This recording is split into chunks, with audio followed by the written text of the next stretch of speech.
East and Roy Piscadlo. We're coming to you live today from the loft.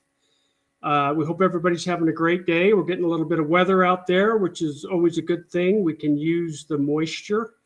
We have probably the best show we've ever had today, and we're honored to have Dr. Douglas Frank on with us today. Roy's going to do an official introduction in a minute. We want to get just a little business out of the way. As you know, both Roy and I are running for office. I am running for state senate in the 15th district, and Roy is? The House District 41. Okay, so there's that. We are coming to you from MainStreetMediaUtah.com, which can also be accessed on Rumble, X, YouTube, and I believe all you need to do is type in KMMU, and that will bring you right to the show. We want to... Also accessible through MainStreetMediaUtah.com, well, yeah, correct? Yes. MainStreetMediaUtah.com as well. Click the live button, and voila, you have us. We're also a call-in show, so we're going to give the number out now. And probably within an hour or so, we'll begin accepting calls. The number is 385-899-2134. So write that down. It's also, if you're viewing, you can also see that on the screen. Our Mr. Oz behind the curtain so kindly put that up for us today. We want to give a couple of shout outs to our sister programs on KMMU or Main Street Media Utah.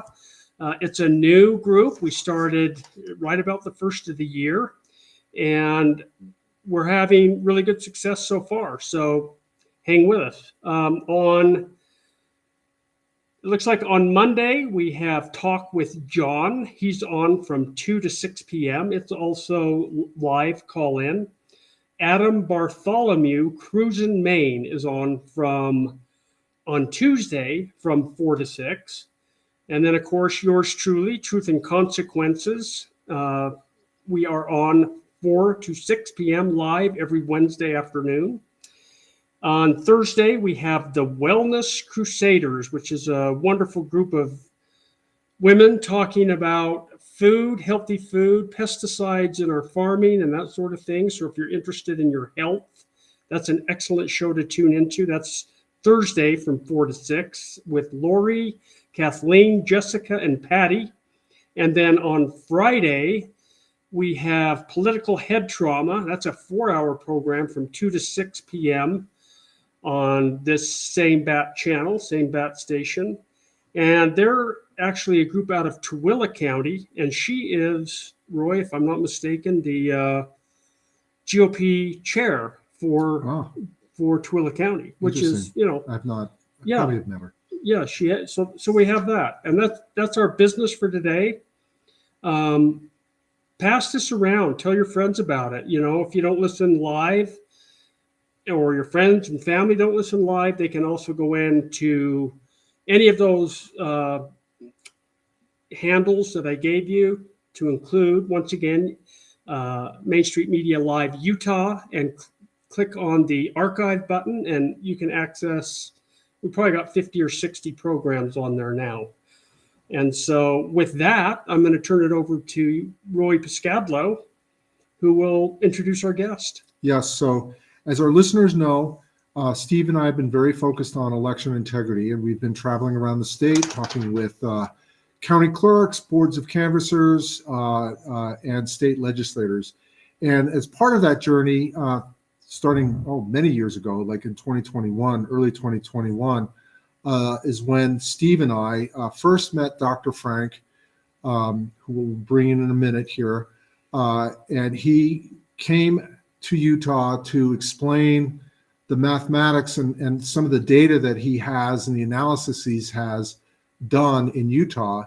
But since we've spoken with him, he's been traveling around the country. I think he has hit 48 states, talking with people at the county level, at the state level, and working with people on how, at the grassroots level, on how to, for normal people like us here, to actually take back our election.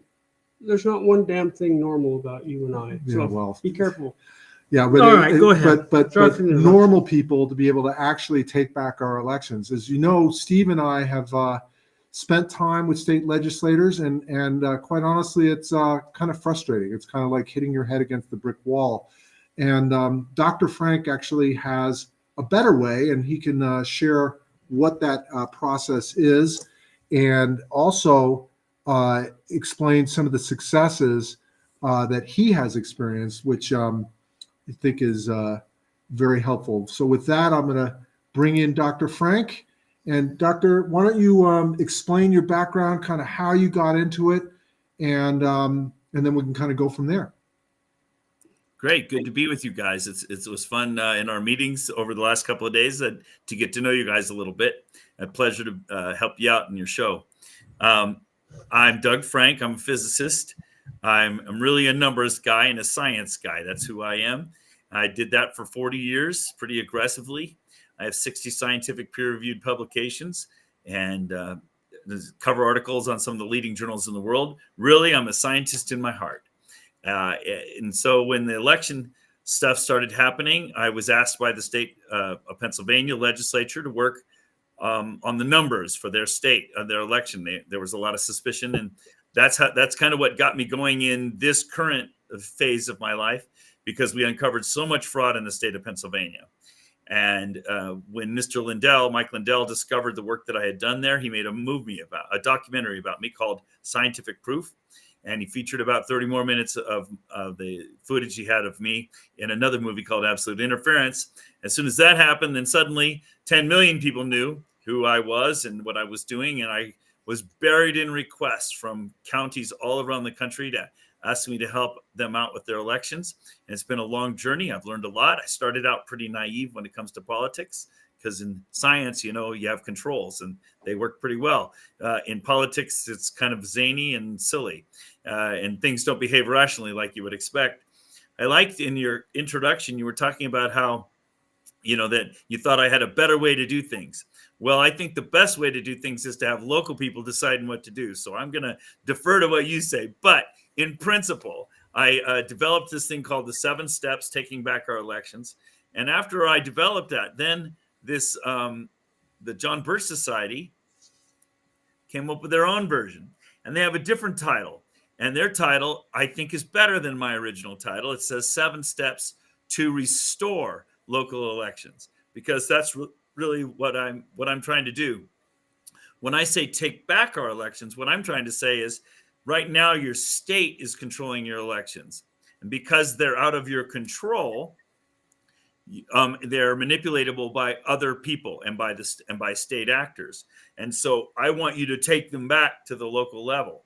And so they're basically saying we want to restore elections to the local level as well. I kind of like their idea. Dr. Frank, you mentioned, obviously we can see it, Steve and I can see it, but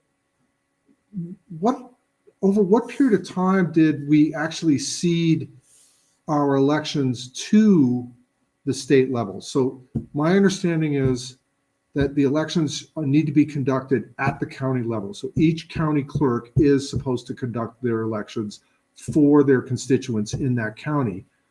But what do you mean by state control? And what do you and when did that actually happen? Great question. So imagine yourself in 1990 voting. You probably remember that. You guys are old enough. You went down to a local precinct.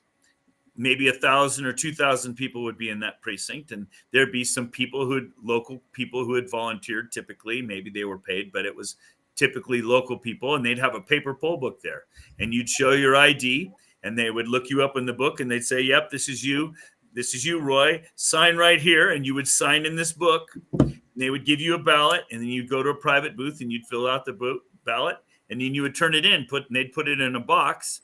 And then at the end of the day, when the polls closed, they would open up that box and take out and count the ballots and tally the election and turn in those numbers. That's local control of an election.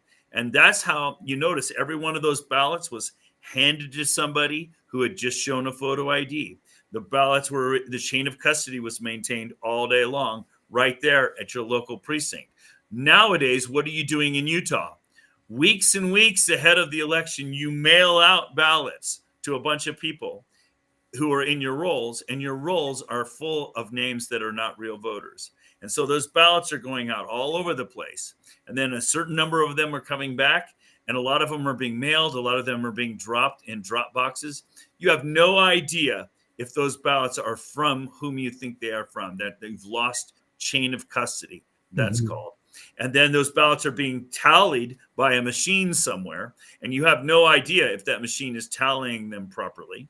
And then that number is being reported to the Secretary of State, and you have no idea if those numbers are being transmitted properly, because there's no auditability throughout the system of anybody in the system, including the clerks. You would think that a clerk could say, oh, gee, I know what my numbers are. Here they are. And then give you the numbers. And then you could say, okay, but let's compare those to what you told the Secretary of State, or in your case, the Lieutenant Governor last month. And they don't match. And so it's to everybody's surprise that your own county clerk doesn't even know your own numbers. So when I say central control, this is what's happened. In 1993, the federal government passed the NVRA, National Voter Registration Act. And what that was basically doing is the federal government giving money to states to enable them to begin registering people to vote who normally wouldn't be registered to vote. You're encouraging people who get driver's licenses. You're encouraging people who get social services to get on the rolls. And it was to fund basically getting people registered to vote. That was that. And immediately after that, you began to see that the rolls began inflating in many counties around the country. But real quick question then. When that came into being, were states getting paid based upon the number of people they actually registered to vote? Yes. Or was it just like a blanket proportional to Pennsylvania, to Utah, to Montana, to all? No, it depended on how many people they were getting registered to vote. Okay, and they were being given grants to improve that, to increase that. That sounds very familiar to COVID. Get paid per death. Yeah. Exactly. Well, so really, there's an economic incentive to inflate the voter rolls, meaning very much so on the voter rolls who shouldn't be there, like dead people, like people who've moved, and everything else. Yes, in fact, there's a situation in Pennsylvania where I was meeting with a county clerk, and she told me that she received a bonus if her election went smoothly. And her bonus was proportional to the number of people in her rolls. Wow. So think about that. She has no incentive to keep her rolls clean. In fact, it's to her advantage to have more people in the rolls than she should. It's not clean her rolls. It's actually a disincentive. Yeah, exactly.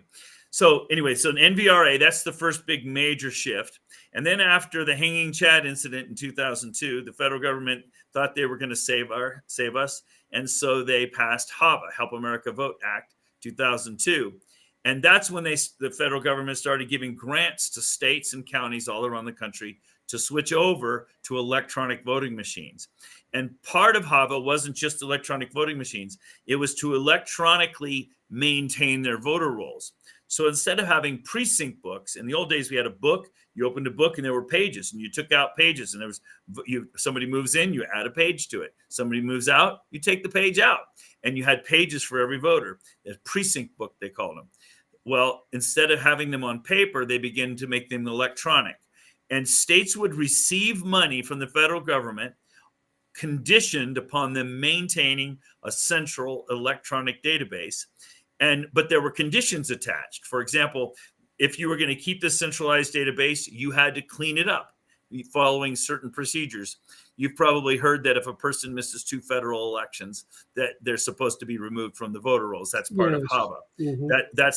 That comes with all that stuff was defined during HAVA. Now, when HAVA was passed and states started accepting money, the idea of maintaining a centralized database, it didn't require them to keep a live centralized database. What counties were doing initially was just once a month or so, they would send an electronic copy of their voter rolls to the state, and the state would maintain a central control. When you mean live, can you explain what that means? Yes. So, for example, right now in Utah County, where I'm at, I was speaking with your county clerk, Aaron, last night at the presentation. he said when he needs to access his voter rolls, he logs into a state voter roll system. I think he called it Vista. And it's, in other words, notice when he needs to get into the voter rolls for Utah County, he doesn't go into his own books or his own records or his own system or his own computer. He's going to a state computer. The state is maintaining the rolls live. Why live? Well, because he has to be able to access it live. He has to be able to add and remove people, but so can the state. They can add and remove people, and so can the DMV, and so can health, social services, and so can health services. And all Eric, these other state agencies that are doing things, they can add voters to the voter rolls for you.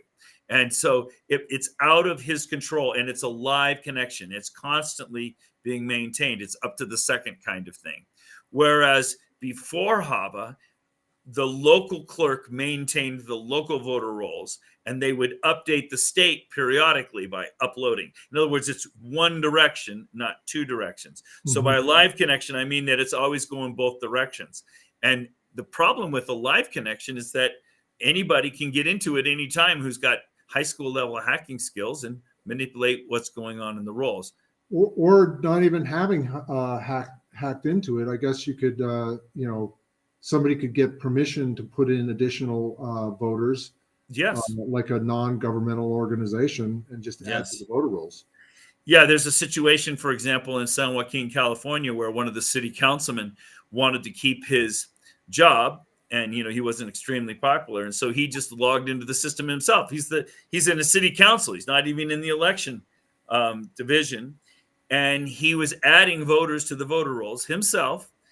He was basically taking former people that had formerly been in the rolls, putting them back into the rolls, and then ordering absentee ballots for them. And then he was stuffing those absentee ballots. And that's something like, we caught him 350 ballots that he stuffed to win his local city council election.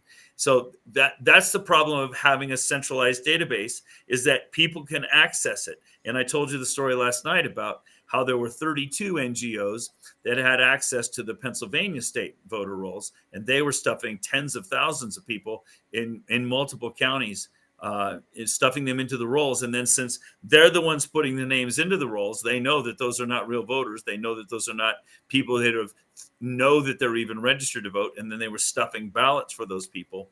And that's how they were manipulating the election. Notice, by the way, that it doesn't matter how you count those ballots afterwards. Once they're in the system, and there's a name that goes with that voter, and those ballots can be counted with machines. They can be counted by hand. It really doesn't matter. So the best way to cheat an election really is the way I'm describing, ballot stuffing, because you can do recounts all you want, and you could count them. You could count the ballots with hand. You could count the ballots. It's not so much ballot stuffing per se. It's database stuffing. It's voter roll stuffing. Yes. Then the ballots come afterwards if necessary. Yes. And the ballots sort of cover up the fraud. Right. And that same thing happened in Michigan. You remember, if you look at that graph from Michigan on election night, it goes up and then it suddenly jumps straight up. That's when they added 156,000 voters to the voter rolls all at one moment. And the ballots for that, we have the video of this, showed up 4 hours later. So in other words, the voting happened before the ballots arrived, which is a very interesting situation. Said another way, it's like you just said it a second ago. The vote can be cast, the ballot can be cast electronically. Yes. And really what the ballot is just physical evidence to match or get the books to balance effectively. Yes. To put the two pieces together. Yes. It makes it survive the recount, essentially. Yes. Which is why it took so long in Maricopa to get the ballot so that they could do the recount, because they had to stuff all those boxes containing all the ballots. People often referred to the Maricopa recount as a way to prove, see, there was no election fraud, because when they did a recount, the 2.1 million ballots came out to be the same total both times. Except you have to realize when they brought the boxes out to do the recount, the boxes of ballots, there were about 1,600 boxes that were brought out, each containing, thousands of ballots. When they brought those out, only 50 of those 1,600 boxes still had their seals intact. In other words, you had Say that again. How many? Only 50 50. 50 50. of the boxes had their seals still intact Out of 1,600. out of 1,600. Wow. And in other words, you don't have you don't even know if those are the original ballots from the original election. So one thing that I see is, and this is a question, why is chain of custody important? Well, because, for example, if you go and vote, Roy goes to the polls and he votes. He shows his photo ID. He says, look, this is me. This is really me. And they say, yep, you're on the rolls. We give you a check mark. And then we hand Roy a ballot. Now, I'm giving custody of this ballot. It's leaving my hand. But we don't let you leave the building with it, do we? You are in that building. You have custody of the ballot. You go over to your voting booth. You fill in the ballot. You bring that ballot back. And you hand it to an official poll worker who puts it in a box to be counted later. And that box has a lock and key on it. And so we call that chain of custody. You, at each step of the way, you know exactly where that ballot was. In fact, if you wanted me to exaggerate, you could have a sheriff standing there with his gun by the ballot box all day long, making sure nobody messed with those ballots. And then once the polls close, we can get the key out. We can unlock the ballot box with everybody watching.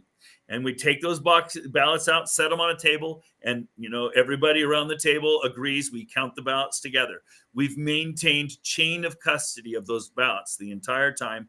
We come up with totals. We turn the totals in. We make sure that the totals that the county is reporting matches the totals that we got and the votes and that we tallied as well. That's maintaining chain of custody of the whole process. Whereas in in Utah, what do? You start with 30 voter rolls, and let's say that 20% 30 voter rolls being defined as dirty voter rolls would be where you have people in your rolls who are not real voters, people that have passed away, but they're still in the rolls, people that have moved to another state, but they're still in the same rolls, people who are illegal aliens, but they're not supposed to be in the rolls, but they did because they got a driver's license and they got put in the rolls, or they got social services, they got welfare, they got somebody who got some kind of health service provided by the state. They're automatically can be put into the rolls. So in other words, the rolls are full of people who don't belong there. So now let's round numbers. Let's say that you send out 100 ballots, and let's say that 30 of them go to people who are not real voters. Okay. So now those 30 ballots are out there floating around somewhere. You don't even know where they are. The 70 went to real voters. And let's say that 6 out of 7 of them returned their ballots. So with 60 ballots come back to you. And even those that came back to you, you're not even sure they came really from who they think they from, because a lot of them were in the mail, a lot of them were in drop boxes. But let's pretend that those 60 were all good, actually from the people you think they're really from. Well, and let's say it's a close election and it's 30 to 30, because 70 went to real people and 60 came back, and let's say it's 30 to 30. Well, all that one of the candidates have to do is just go find one of those 30 ballots that went somewhere out into the ether, and maybe harvest 2 or 3 of those. They're cheap. The going rate around the country is about $50 a ballot. They buy a few of those and they stuff those in a box. There was no chain of custody. You don't know how did that ballot make it back into the ballot box, and then that person wins 33 to 30, and that's the end of the election. You've lost chain of custody of every ballot, and because you've lost chain of custody, you're not sure that the ballots that you're counting are the real ballots from the real people. So isn't people's signatures, isn't that the way you kind of fix this? I mean, why not just check the signatures? So I've heard testimony from people who've actually done this. So let's say that you get mailed a ballot, and so you fill out your ballot and you sign it, and then you put it back in the envelope and you put it in a drop box. Okay. And then in the middle of the night, I show up at that drop box and I reach in there and I take a whole bunch of the ballots out, and your ballots among them. I take them back to my house. I start up my teapot, got the steam going. I steam open your envelope. I take out your ballot and I replace it with the ballot that I filled out for you. And then I seal it all back up and drop it into the drop box. Well, that's what happens when you lose chain of custody of a ballot, is other people can mess with your ballots. If that couldn't have happened if you were voting in person and that ballot, the chain of custody was maintained on that ballot the whole day. So the signature didn't fix the problem, did it? No, but what about you've got illegal aliens, you've got all these other people that, are you saying that they're voting or somebody voting on their behalf? That's a great question. I have been doing this now for 3 years straight, um, working with communities all around the country and several illegal alien communities. And what we find is that illegal aliens do not vote. And it makes total sense. They don't want to vote because it's a felony to vote. And a person who comes here illegally doesn't want to attract attention to themselves. Furthermore, if they are caught, they'll never be able to be a citizen because they've committed a felony. It impedes their ability to become a citizen. So they don't vote. But what I have learned is that people will come into their community and say, "Oh, don't you want to order an absentee ballot? We'll give you $100 for it." And so they'll go into these neighborhoods where there are a lot of illegal aliens residing. They'll all order absentee ballots. And a week later, when all the ballots arrive, the guys come back through the neighborhoods and they collect them all. And then they take them to the NGOs where they're filled out and turned in. And Enrique and Jose and Maria didn't vote those ballots. Somebody else voted those ballots. But Jose and Rodriguez and Maria and all those people, they were paid $50 or $100 for their ballots. So they don't make the connection that, wait a minute, they're about to use my name. They think they're just giving up a ballot. They don't understand that their name is going to be actually credited. They're actually voted, committing the crime that they were trying to avoid in the first place. Yes. And so what we do, and we've done this in several places, you just have to have somebody that looks like them and talks like them, because they're not going to trust this gringo. But you get somebody who can come in and knock on the door and say, "Hey, it says here in the voter rolls that you voted. And is that true, Jose?" And Jose will say, "No, senor, I didn't vote. I didn't vote. There's no way I would vote, because it's a felony." And you can say, "Well, it says right here in the rolls you did." "Oh, no, senor, I didn't." And so you can get Jose to sign an affidavit swearing he didn't vote. He wants to sign that because he doesn't want to be convicted of a felony. And we can go, when you go into a neighborhood, you'll find a pocket of those. You'll get dozens of them in a single neighborhood of affidavits from illegal aliens swearing they didn't vote. And I believe them. I don't think they voted. I think that somebody harvested their ballots and used their ballots. Well, your statement that they don't want to vote because they want to make sure that if they're here illegally, they get their best shot at staying here, yes, for as long as they can. And one of the ways you could cut that short is by doing something like this and selling your ballot, saying, "I didn't vote." They would then have to go and get that ballot and show. It'd be very hard to do that. Yeah, and they don't. I don't. When I talk to these sort of folks, they don't understand that their name is being used. They think they're just giving you a piece of paper. Yes. They don't make the connection that their name is actually going to be used. And I grew up in Northern California on an Angus ranch, and in my day, it was normal for me to go to school with Mexicans who were illegals and families that were illegal. And in fact, we had a boarding house on our property, and I know they were illegal, but they were good, wholesome people, honest people who worked hard, just wanted to provide for their families. They would never deliberately do something illegal. They didn't want to draw any attention to themselves. So they just didn't understand the way that it actually works. Let me ask you this, and then I want to get to your wider program here. Sure. But because I am curious about this. So if you find people like that, yeah, wouldn't you be able to say, okay, who did you sell your ballot to? Yeah, and get them to finger those people. I would do that, and we have done that around the country. In fact, we've gotten convictions around the country for people who have done illegal ballot harvesting. We've gotten convictions. Interesting. So why don't you explain? I mean, I said 48 states because I think that's what I've heard. That's correct. I've been in 48 states, 800 counties now. Yeah, and when I first met you, you had only been to a couple states, a handful of states, Utah being one of the first ones. I think it was like in January or February of 2021 when I first met you. Why don't you explain like your odyssey going through this, and then what patterns you see in terms of the way local people are actually trying to take back their elections, as you just said? Well, when I first started this work in December of 2020 with Pennsylvania, and I mentioned that earlier, I was assuming that I'm a scientist. I was assuming that if I show people evidence and sufficient evidence and compelling evidence with confirming evidence, not merely statistics, but actually you knock on doors and prove that what you're finding is real. I was assuming that if you show that to legislators and secretaries of states and things, that they would say, oh dear, oh my, we have a problem, and they would address it. I was wrong. And I was wrong a lot of times before it finally dawned on me. They like the system this way, and they're not going to fix it.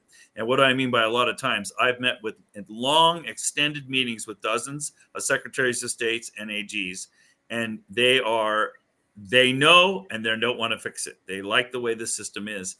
The party's the same way. The Republican Party, who I've shown it to Republican leaders, expecting that they would want to fix the problem. But no, they like the system this way. They like mail-in voting. They like having daily reports of everybody who's voted in advance, because it makes them feel like they can improve their odds of winning elections. Oh, we know everybody who's voted. Let's go knock on the doors of people who haven't voted. But you have to realize that if they know, the bad guys know, people who want to take advantage of the situation also know, and they're going to cheat, and we're not. And so that's the problem with having a system. If everybody was honorable, it would be fine. Well, do you really think it's? Have you spoken with Democrat leaders as well? Yes, several legislators across the country. But right at this point in time, and isn't it ironic, none of the Democrats want to talk about election fraud now, but just talk to all the Democrats in 2017. Everybody, all the Democratic Party was talking about election fraud. Hillary hired Professor Halderman from University of Michigan. She was having testimony at the federal level, and she was bringing in experts from around the country to show how fraudulent our elections could be and hackable our machines could be. She did that for several years, and now the Republicans are doing it. What are we going to do? Go back and forth, have Republicans complain and Democrats complain, just back and forth? That's silly. We need to get rid of the machines. We need to vote the old-fashioned way, where we can control chain of custody and we have auditability and transparency. That's what we need to have. We don't have that. So it's not just Republicans or Democrats. In fact, as I've been traveling the country, it's both parties. I mentioned last night in my talk that the state of Kentucky, for example, very red state, has 105% of their people registered. That's not feasible. And say that again. You said 105. There's a population of, say, like 100 of voting age people. Yep. And they have 105 registered. They have more people registered than they have people. And a healthy voter rolls should have 60 to 70% of your voting age population in there. And for you to have 105, that doesn't mean you have 5% of dirt in your rolls. That means you have 35% of dirt in your rolls, because a healthy rolls would be between 60 to 70. There's always a lot of transition going on. People are moving in, people are moving out, people are dying, and not everybody wants to vote, and not everybody gets registered. And so if you've got 105, you're way over what a healthy voter rolls should be. So as I've traveled the country, I've testified before multiple legislatures under oath, showing them my analyses of their states, which agree with their own analyses. No, you don't win by going to the top. I was wrong. In the early days, I thought I could show everybody. Before you continue to go, this is KMMU.org, Main Street Media, Utah. We are streaming live right now on X, YouTube, and Rumble. If you're listening to this, please call in. Our producer, Dwayne, is waiting for your call. We'll put you in and plug you in to ask a question of Dr. Frank. The phone number is 385-899-2134. Please give us a call. We'll plug you in, and,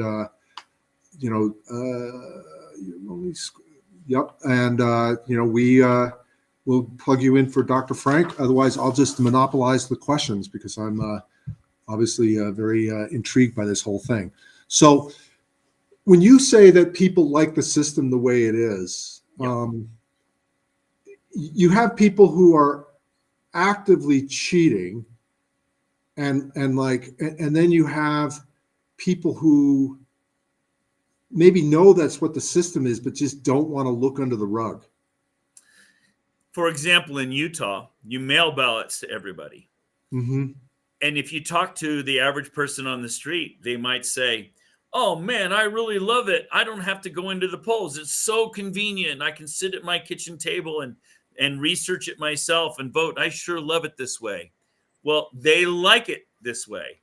The problem is that not everybody is honest. And so by allowing people to vote in a convenient way, you're sacrificing the security of the election.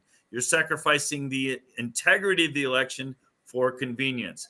That's not a good plan. You go to the doctor and he says, "This is an easier surgery to do, so I'm going to do this." But that's not the surgery you need. You need the harder surgery or you're dead. So don't sacrifice the real deal for a counterfeit just because it's easier. But I've seen some of your data, obviously, and you know, I look at it and I go, well, geez, it's a no-brainer. You should be able to fix this. But going back to our politicians, and you've been to many, many, many different states, don't they see it as well? And you mentioned that they want to keep the system the way it is. Does that mean that they're actively cheating, do you think? Or do you just think if they're fearful of getting voted off the island or just not reelected if they raise their hand too much? There are several things going on there. One of the things is it's like the third rail. And like it used to be, if you talked about Social Security and politics, it was the death knell for your campaign. It was a mistake to talk about it. Well, elections have become that. If you talk about elections, your party will ostracize you. Your legislature will ostracize you. You will lose. One of the first classic examples was Doug Mastriano in Pennsylvania. He held that public hearing showing, all the concerns they had. Well, the legislature stripped him of all of his seniority and took him out of all of his committees. That's a perfect example. Or I gave you an example last night in Kansas of Tatum Lee from Kansas. She just asked real questions. She didn't even say anything questionable. She said, "By the way, here are 2 reports that our own committee commissioned from our own Kansas legislature research department. And they say the same things that Dr. Frank just said to us, in my testimony, and they got rid of her. They voted her district out of existence the next day." So it's a dangerous thing for a politician to question elections. That's one theme. A second theme is people saying, "Well, what do you think? I cheated. I got elected. So how could the system be bad? Because I didn't cheat and I got elected." So they're reluctant to examine too closely the election, this process that got them elected themselves. That's another theme. And then there's another thread here, and you hear it all the time from the GOP these days. They're saying, "Oh, we like it that we know in advance who voted because we've been hiring all these services. So we're doing ballot chasing. We're finding all the people that didn't vote. We're going to go ahead and find out, knock on their door and encourage them to vote because we know who yet didn't vote." So they like that. It makes them feel like they're. So this is during the period of time, like here in Utah, we start delivering our ballots like 2 weeks or so before. Yeah. And that ballot is scanned through a machine. Yeah. They read the name on the outside of the ballot. Yes. And then that list of who was scanned, they may or may not have counted their vote, right, but they will have at least scanned them. And then they hand that list yes, to the politicians, who then say, look and compare it to the list that they already have of all the voters. yes. And then they go and say, "Hey, you got to get your ballot in." Yes, they'll call the people who haven't voted yet and said, "Hey, we noticed you hadn't voted yet. Don't forget to turn in your ballot." So that's one thing. Another thing they'll do is they'll say, "Oh, gee, we've got a bunch of people in this neighborhood that haven't registered to vote yet. Let's get out there and get them registered." And so they'll get them registered in advance. And those are people who didn't have the initiative to do it themselves. So they're really, they don't follow through on voting. That's not a big deal to them. And so then those people get chased after the fact too. And the politicians are like, "Whoa, we're running behind in precinct 1, 2, 3. Let's get the phone banks going and call those people and, get them to," in other words, they like that. And another reason they like it is they notice when you can buy a mail subscription service. It's about $40 a month per county from the USPS. That'll tell you when every ballot was mailed. and when it was mailed back by the voter. So, for example, if you're a politician and you're short on change, you're not going to mail a brochure advertising yourself to people that have already turned their ballot in. Why would you bother? You want the list of people who have voted so that you can attack the ones who haven't yet voted. So there are all these reasons why politicians like the system this way, because it gives them information that makes them feel empowered.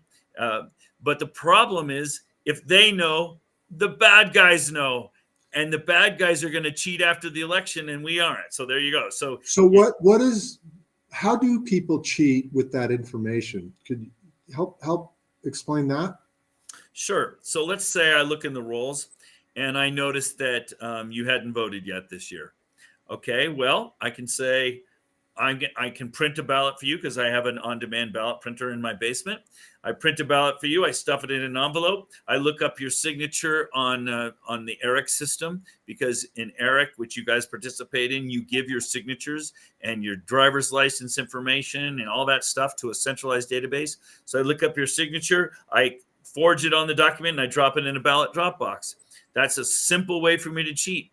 Very simple way. So you're using the voter rolls that are there, and whether the person is like an illegal alien or somebody who's moved or just somebody who just isn't going to be an active voter, really. You could go down the list and take their vote and then just fill out a ballot. So doing, what did you say in Michigan happened? Oh, they voted first, and then what they did was they looked at all those people on that list and they made the ballots up to then put into the system to kind of keep up with the votes that they have already counted. Yes, that's a special situation. There are several counties. Remember the 6 states that all shut down at once and then restarted? Would be that situation. I'm not talking about that. That was like Nevada, Arizona, Michigan, Wisconsin, Pennsylvania, Georgia. Yes. But in other places, they didn't need to shut the election down because you just knew what was going on ahead of time. And you just look at who's not yet voted and stuff ballots for them. It's that simple. And there's a thing called the NCOA, the National Change of Address Registry, which you can get from the post office. And you can notice everybody who's moved out of your county. Well, you're not expecting those people to vote, are you? They've moved out of your county, but yet they're still in the voter rolls. So you can submit ballots using that, and that's a very simple way to cheat. And nobody knows, because John Smith lived at 123 Apple Tree Lane, and you got a ballot from him, and the signature looks close enough, so you pass it. So if all this stuff is happening, why can't you catch them? I mean, like, and why can't we catch them? And you know, what about, I mean, I've heard about all these lawsuits that have been filed, you know, like, if this is illegal, and it is illegal. Oh yeah. Why is it so difficult to get anything done? Well, I think that there was a lot of misdirection in the early days. For example, people were saying, look, we have all this electronic evidence of fraud, and we have all, we have all these anecdotal stories about fraud taking place, ballots being run multiple times, and video of stuff. And the mistake of that process was that everybody was assuming if you brought evidence to bear on the situation, that the authorities would act accordingly, that the legal system would prosecute, that secretaries of states and legislatures would behave properly. But I even described situations last night where, like, for example, in the state of Pennsylvania, we showed and they agreed that they had tallied 765,000 more ballots than people who voted when they certified that election. So the evidence... That's an example of what you just said in Michigan, where they voted first, but they didn't have the actual physical ballot yet. And it's not, that was proven in court. So it's not a question of whether or not the courts or cases are going our way or not. It's a question of, it doesn't seem to matter. Nobody's going to change the system. I read a comment one time, I'm trying to remember who said the quote, but they're lying to us. We know they're lying to us. They know we know they're lying to us, but they're lying to us anyway, and we're rolling over and accepting it. we're Mhm. stuck in this situation where we've become too compliant as a culture, where we've been paying other people to run our governments, paying other people to run our schools, paying other people to run our elections for so many decades, when it was supposed to be we the people doing it all along. And so now we basically abrogated our responsibilities to people who are inferior than us morally, intellectually, and ethically. And now we're in that situation. You and I, if I steal from you, you expect justice, okay? But if they steal from us, they're not going to prosecute it, and that's Mhm. that's the situation we're in. And so, Well, they're stealing from us for the benefit of the people who either go along to get yes, along in the system or who are actively manipulating the system to their benefit and to the benefit of the people who are going along to get along. exactly. So, you were talking about my odyssey. Originally, I thought I could save the world by showing evidence. And I learned, it took me about a year. We had a Supreme Court case. Mike Lindell and I were gathering signatures around the country for it. We had 6 attorneys generals who'd signed on to it, and we were ready to drop the Supreme Court case, once again relying on the legal system, once again relying on the evidence. And at the last minute, Ron McDaniels called those AGs and scared them out of supporting the lawsuit. That's why we didn't have a Supreme Court case. But that was sort of my final straw. It's like, we're not going to win in the courts. We're not going to win with the legislators. We're going to have to win at the local level. And that's when I began developing the 7 steps that I talked about. And the 7 steps aren't me sitting in front of a fireplace with a pipe in my mouth being all smarty pants figuring it out. The 7 steps are what happened after I tried 73 different things and finally figured out what was working. And it wasn't me necessarily figuring out, it's as much me trying different things and watching what everybody's doing around the country and saying, wait a minute, that's working, or that aspect of that is working, and that aspect of that is working. Let's piece together a strategy that works all the way beginning to end. And we've now begun to have successful strategies from beginning to end in multiple states. It's pretty exciting. It's like you had to figure out the chess strategy that works.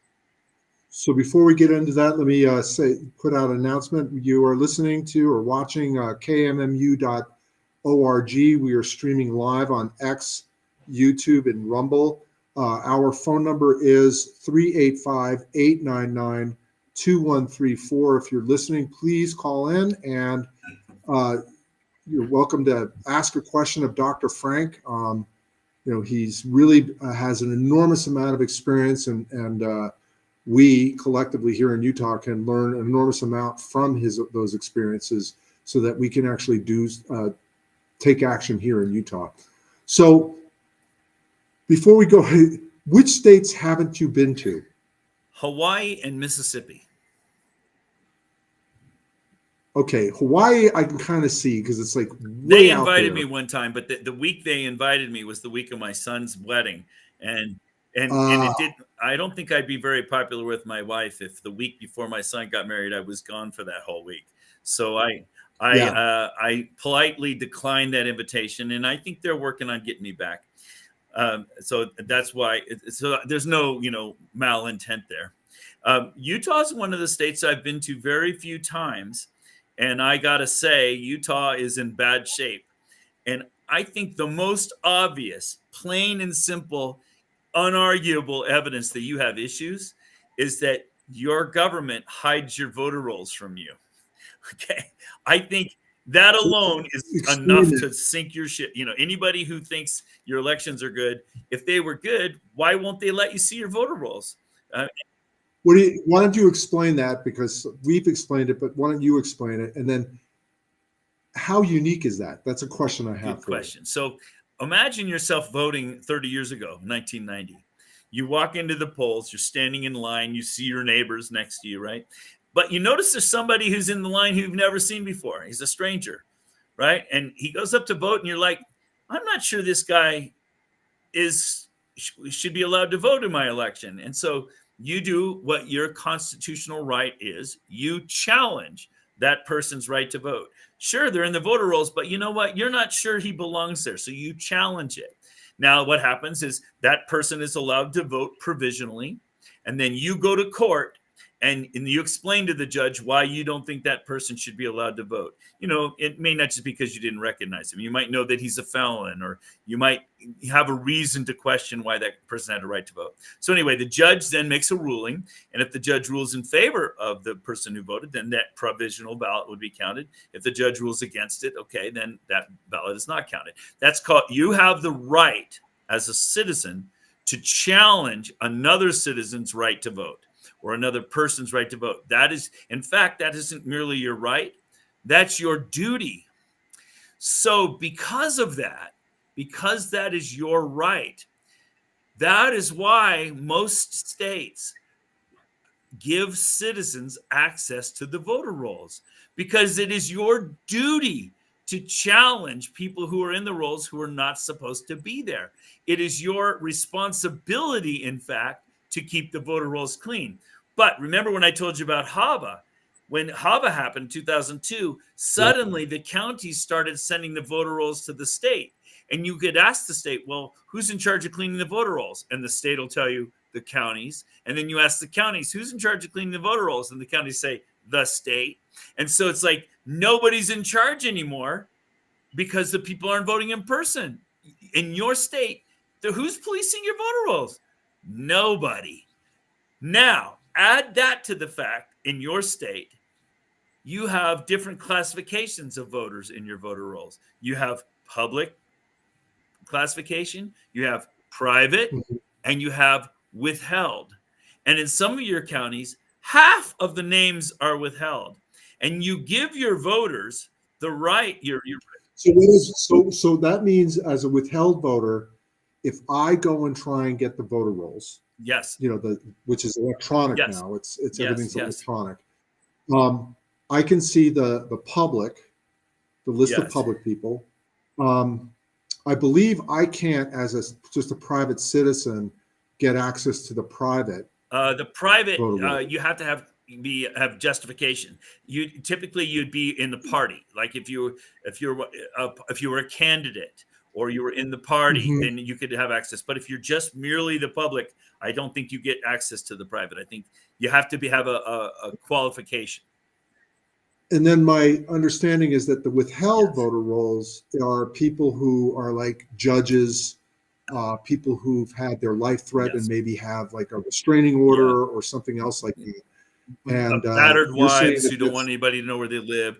And by the way, I see that in every state, and that's typically a fraction of a percent. It's a very small numbers. Judges don't want the public to know where they live. Some police officers don't want people to know where they live, things like that. And that's perfectly legitimate. I do not object to some people protecting, for public reasons. But for 50% of your citizens to say, we don't want anybody to know our information. No, if you want to vote, your information has to be public because the other citizens have a right to challenge your right to vote. You have a constitutional duty, in fact, to police your rolls. Who else is going to do it otherwise? And so it's supposed to be there. Well, your state is one of the worst in the country. I don't know any other state. Does anybody else have something like? Does anybody else? Excuse me, but does anybody else that you've seen have voter rolls like ours, where we have this category that you just can't see? They have the category, but it's tiny. In other words, it's reserved for just the few people who really are entitled to it. A few battered wives, a few judges and a few police officers, that sort of thing. But you have in your state a massive number. Like in some counties, it's half of the people in the voter rolls. Now think about it. These people who you don't know who they are having ballots cast for them who you don't know which ones of them did it. I mean, it's a perfect setup for anybody who has access to that stuff and you don't, to cheat your election. They can vote for all those people and you have no way to audit it, no way to police it. So take us through a scenario. If you were cheating here in Utah, how you would use that withheld category of voters on the electronic database? Well, if your name, for example, was withheld, nobody would know you were even in the rolls, right? Except me, if I got a copy of that, and I could, in a nefarious way, I could get a copy of the withheld. I was talking to your county clerk last night. He says it's a felony for him to release that to anybody. It's only for the select few. But think about it. Let's say I was a corrupt county clerk. Okay. I have access to everybody who's in the withheld list. I know everybody. And by the way, many of them have moved away or they're dead. And I know that. Well, guess what? I'm just going to use their names and stuff ballots for them. And nobody will ever know that happened. So what you would do is you would look at the ballots coming in through mail. And like in Salt Lake County, I think it's like 90+% of the people vote by mail. I personally vote. I vote in person, but I prefer that too. But they get those. They see who's voted, and they have an idea because they keep track of everybody's preferences. Sure. They can figure out in advance, even before the ballots are counted, based upon like how many Democrats, how many Republicans, how many independents have voted. Yeah. And if they see a big turnout for one particular candidate, statistically, what they'll do is they'll just start stuffing the ballot box with those withheld voters. Just fill out a ballot, put it in there, and just let her go. But then I come back to, so I can inflate the withheld category. I come back to that, and I forge somebody's signature. Again, isn't the signature supposed to catch that? So let me tell you a story to address that. In the state of Colorado, Mesa County, when I was meeting with Tina Peters back in April of 2021, I was showing her all kinds of fraud. And Tina Peters is the county clerk of Mesa County. County. Okay. At the time. And I was showing her all sorts of, we had done a bunch of canvassing in the county, and we had found a bunch of suspicious voters, people who shouldn't have voted. And they don't live there, they're dead, that sort of thing. And she was and the way you actually did that was you had people going and knocking on doors. Correct. We had a morning training session with about 100 people, and I would train them, give them lists, and they would go out knocking, and they would come back that afternoon, and we'd have all these suspicious situations. And we didn't send them randomly. We sent them to specific. So we found lots of stuff. And so I was showing this to Tina, and she was saying, well, Dr. Frank, that could be this and that could be that. And this is going to need more explanation. This is going to need more investigation. And she was kind of, trying to rebuff a lot of what we had found. And then I said, well, what about these 2,000 dead people who voted? And she looked at me, 2,000 dead people. I said, yeah, you counted ballots from 2,000 people we can show were dead. She says, that can't happen. I say, why do you say that? She says, well, because we use signature verification. This is me answering your question. Because we use signature verification for these ballots. And so my answer to her, I said, well, gee, those dead people, they must have really good longhand then, because your signature verification system obviously accepted their ballots. And so she kind of laughed and said, no.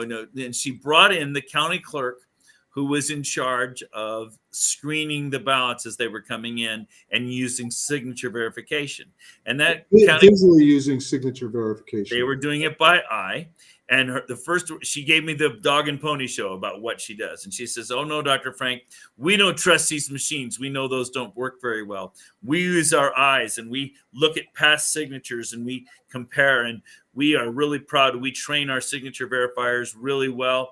And we train twice as many of them as we need during the election, because we rotate them in and out all day long to keep them fresh so they don't fatigue. And they do, we are really proud of our signature verification process. She says, and we watch them like hawks throughout the day. She says, if anybody starts rejecting too many signatures, we replace them right away. Okay. And when she said that, it's like I went, wait a minute, what did I just hear? And so then Tina Peters looked at me and was like, wait a minute, what did I just hear? And so Tina excused that person from the room, and she looked at me and she says, okay, now I know how the dead people votes are getting into the system, because the system is not set up to use signatures to stop ballots. The system is set up, if there's even a close match, it passes. If there's even a resemblance, it passes. So they don't want to reject. Right. Because when they do reject, aren't they supposed to cure the ballot? I know that's the process. Yes. takes a lot more work. And so one of the things I noticed about your county clerk last night when I spoke with him, he says he instituted a policy, if there's a doubt, it has to go to curing. Now, that's a very unpopular decision for a county clerk to make, because it creates a huge amount of work that has to be done after the fact. And so most people what does it take to cure a ballot? Well, they have to contact the actual voter, and the actual voter has to come in and prove that it's his signature. And it's a lot of trouble. And what I've learned, in fact, he's the only clerk I've ever met, by the way, who said this. All the other clerks, I say, when I confront them about the fact that signature verification is not a good way to check, they all say this phrase. They say, it is not my job to screen voters. It's my job to count ballots. They do not see that as their responsibility. I'll tell you one more story about signature verification. A lot of systems are nowadays, I have electronic signature verification, where the ballot is scanned, the signature is scanned and compared digitally to other signatures that they have online. And a lot of times that signature is one of the ones that somebody did at the DMV, and it's on one of those little pads. It's not very good, and it doesn't match very well. And even if it's me signing both ways, you signed on the credit card thing before, right? You know how good of a signature that is. I usually put a smiley face. Yeah, I mean, it's not a very good match. So what happens is, because they don't match well, the automatic systems have a parameter, and it's usually a knob, and they can set the knob for sensitivity. Okay, if it's a perfect match, to me, that would be a suspicious thing. But they set it at a certain level, a 50% match, a 20% match. They set it because they don't want to generate too many rejections. It's a lot of work. They just want to catch the egregious ones, they think. And it makes sense. Your signature changes over time, and, people get old and shaky, and they don't look like they're when they were young and smooth. So what I learned in Florida when I was going around the counties there, I discovered, and I'm not kidding, that half of the counties had that knob turn all the way to 0. They were accepting every signature. And when I confronted the clerks about it, they said, "Oh, we didn't even know that was an adjustment."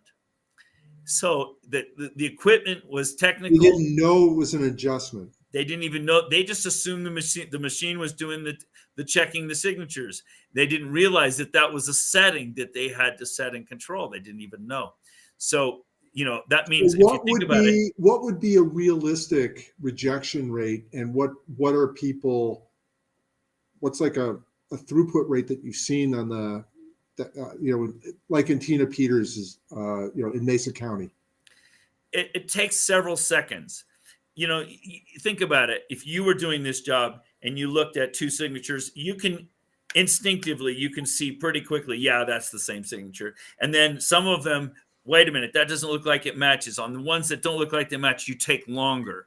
So that it's a range. And some of them you're going to look at and go, yep, that's the same one. Maybe 1 or 2 seconds you can process that. But some are going to, wait a minute, let me look at this one a little more carefully. So on average, it's not going to be 1 or 2 seconds. The ones that match clearly are fast, but the ones that don't match clearly, you might take 10 seconds on, and then you might stop and say, I need to evaluate this one and put it in a different stack. And by the time you've done it, the one that didn't match might cost you 30 seconds or a minute after you've processed taking care of the various processes, because you're going to come back to it later to cure it. So it just depends on the system and how they have it set up. It's very unreasonable to think that you're going to do on average more than 10 a minute. That's a lot. That's asking a lot of a person. They fatigue quickly. 10 per minute, and a real acceptance rate is 70%, 80%, 50%. Oh, you're in the high 90s. Yeah. But so that would be one if are they in the high 90s acceptance rate if they are really doing their job, or is it's in the high 90s because they're turning the sensitivity way down. Okay. So if they were really scrutinizing the signatures, yes, they would probably only accept 50, 60%? Well, I don't know. One of the things that it depends. It's hard to generalize, is my point. I see. If you were going to, let's say that you were accused of writing bad checks, And so you went to court and they said, well, here's your signature on this check. And you can say, that's not my signature. Then they would bring in a signature expert in court. And that guy's been trained for years how to be a signature expert. And he would study it, and he would notice the angle that the pen was held, and he would notice the lean of the characters, and he'd be able to tell whether you're right-handed or left-handed and all this sort of stuff. He'd be an expert at signatures, right? He'd be able to tell you these things. And that guy's an expert. And they would argue for hours with experts about whether that was your signature or not. This whole idea about signature verification is a farce from the get-go. Because they don't use the signature as a screen. What typically happens is the ballot will come in and it has the signature on it. And then on a screen in front of them, it'll show several signatures from past elections, signatures from past licenses. And even those won't agree with each other. I see. And what they're told to do is look at the ballot. Does this match any of the ones up there? Then pass it. Okay. And so think about it. If a fraudulent one goes through, then guess what? There's going to be a fraudulent one in the list for next time. Right. So it's really not designed as a screen to stop. It's designed as a system to accept. I see. And they're only looking for a few similarities. And it depends on how they're trained. They're like, if you're in a court of law, then they require 10 points of proof. It's like in fingerprints. There might be one little. But they also then have the luxury of time of actually taking hours to make sure that exactly, and they don't have that luxury. And so when people say, "Oh, it's so convenient for us to vote by mail," and "Oh, machines are so much more accurate," they sacrifice all of that integrity for the convenience of not having to show up in person. If you're in person, Roy, I know it's you. Okay. Right. And you show me your identity and I give you a ballot and that's it. Okay. It's over. But all that stuff is defeated by doing mail-in balloting. So thinking about the guy who's stealing, let's take Michigan or no, Pennsylvania. I think you said, what was it? 156,000 or 765,000 more ballots were cast than had actually voted, than people who voted. Okay. So, and in the end, I know there was a true up at the end. Like, how many overvotes range of overvotes did they? I call that an overvote. Sorry, excess ballots that were actually cast and registered voters. The Secretary of State admitted that the number was at least 40,000 more ballots were counted than actual people who voted. But think about this for a minute. In Pennsylvania, in Philadelphia County, when people went to the polls on election day in 2020, for example, 17,000 people were told when they went to the polls that they had already voted. Okay, so somebody had stuffed ballots using their names before they even went in. So rewind. So they went to the poll to vote in person. Mm-hmm. They went and said, okay, I'm going to vote. And then when they went to check in, they said, sorry, you've already voted. Yes, we've already counted a ballot for you, sir. Sorry. So what that means is that somebody who was going to be stuffing ballots, they were looking through the voter rolls to say, okay, who's a low frequency voter? A low propensity voter. And then they're going to say, okay, that's Matilda over, on the south side of Philadelphia. Yeah. She hasn't cast her ballot. She's 80 something years old. So what we're going to do is we're going to cast that ballot on her behalf and put it in there. But then Matilda showed up because she was excited to vote. Exactly. And lo and behold, she's already voted. That happened 17,000 times in the 2020 election. In just Philadelphia. Just Philadelphia, yes. That shows you the kind of thing that and that's just one extreme example. But I can tell you example after example, many, as I've been traveling the country, it seems like every place I go, at least one person comes up to me and says, Dr. Frank, I went in, and the reason I'm all interested in election fraud, they said, is because I went in to vote in person, and they told me I'd already voted, and I was not allowed to vote. So let's think like, I'm going to run this by you. In order to make the system balance, you have to have paper ballots equal the number of votes that were actually cast in the machine. That's called reconciliation. Right, a reconciliation, which makes sense. I mean, everybody would understand that intuitively. Yeah. If I'm building a ballot and, Yeah. and I'm kind of stuffing these ballots and I'm filling out fake ones, I mean, these ballots can be really long. When you're talking about a presidential election, you're just voting all the way down, and you got to mark all these circles, and then you got all these signatures and stuff. I mean, that is time consuming as all get out. I mean, how do you actually? This goes, I think, goes back to the electronic signature. Then you got to sign them all. I mean, Yeah. I've had to sign document after document after document in certain situations. Yeah. And my hand gets tired. I can't do it. Yeah. So, I mean, first of all, like, have you guys found assembly lines of people producing that? Have you actually spoken to people where they said, I was part of that assembly line doing that? Because, or is it somehow otherwise processed, like electronically? So they're like printed like on a copier. So there isn't only one answer to that. I imagine you've been to 48 states. So there's different kind of cheating in different places. Let me give a couple of examples. So yes to all of your examples. But let me give you one example that everybody knows about. Remember when they caught the trucker driving 200,000 completed ballots in envelopes from New York to Pennsylvania? So my recollection is that went from a mail facility in Bethpage, New York. Yep. You're talking, yes. Right. And then they drove it across. The truck driver went around Manhattan from Long Island, across the GW Bridge, and then down to Pennsylvania, across the Delaware River. You're very familiar with my example, yes. Well, I also that's why I used it as a public, because everybody knows this is true. Well, but I also 200,000 ballots were filled out by somebody up in New York. Right. I've driven that route. So somehow those ballots ended up in Bethpage, but they all should have originated inside of Pennsylvania. So why would they ever have gone to Bethpage in the first place? Because that's where the printer is. Okay.